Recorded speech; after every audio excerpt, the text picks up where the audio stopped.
Nata Opa RP FSRO na 2140 metrov autoštartom 27 000 korún pre tročné a staršie kone so šesticou aktérov.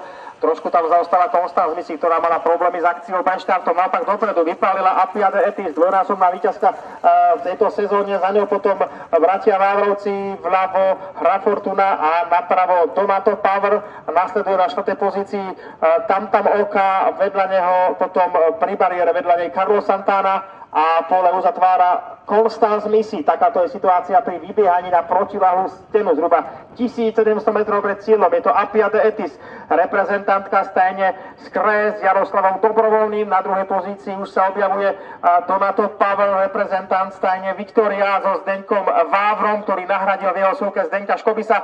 Na tretej pozícii zatiaľ dobre akceptuje tempo dostihov progresívna Hra Fortuna zo stajne Vávra Chropinec s Pavlom Vávrom a vedľa nej sa už objavuje talianská rodáčka Tam Oka zo stajne Zocho Resero s Mikolom Wolfom. Na 5. pozícii osamotene Carlos Santana, nová akvizícia stajne Kalifornia s amatérkou Marí Štichovou a pole uzatvára Constance Missy s Jaromírom Kotáskom zo stajne JK Missy Hartmanice. Takáto je situácia pri vbiehaní v skúšovne do cieľovej roviny zhruba 1200 metrov pred cieľom. Je to praktického štartu Appia de Etis, dvojnásobná májová víťazka z Bralantíc s Jaroslavom Dobrovoľným, ktorý už v prvých dostihoch siahal na víťazstvo, teda jeho syn, zásluhou jeho zverenkyne Arniky V. Teraz Appia de Etis s plnými šancami na začiatku záverečného okruhu. Môžete kone povzbudiť potleskom.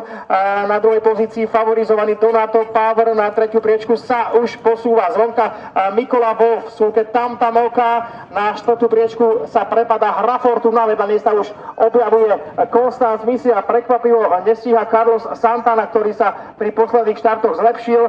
Teraz pre novú stajňu má problémy akceptovať tempo a pätica koní vyzerá na víťazstvo v polovici protilahlej steny. Je to stále Appia de Etis, na druhej pozícii Donato Power, na treťom mieste potom Tam Oka, ďalej Constance Missy už je štvrtá. Hra Fortuna sa prepadla na 5. priečku a vedľa nej sa už objavuje Carlos Santana. Pred nami je záverečný oblúk cvála Carlos Santana, mimo dostihy, zvyšná pätica ešte teoreticky bojuje o triumf, ale už to vyzerá na štvoricu koní. Stále je to Appia de Etis a vedľa nej Donato Power, zvonka ešte útočí Tam Oka a je tam aj Constance Missy. Nádherná koncovka dnešných druhých dostihov, záverečných 150 metrov. Stále je to štartu Appia de Etis s Jaroslavom Dobrovoľným, ale už Mikola Wolf a je to Tam Oka, je Oka. Tam Oka víťazí, dáva KO súperom.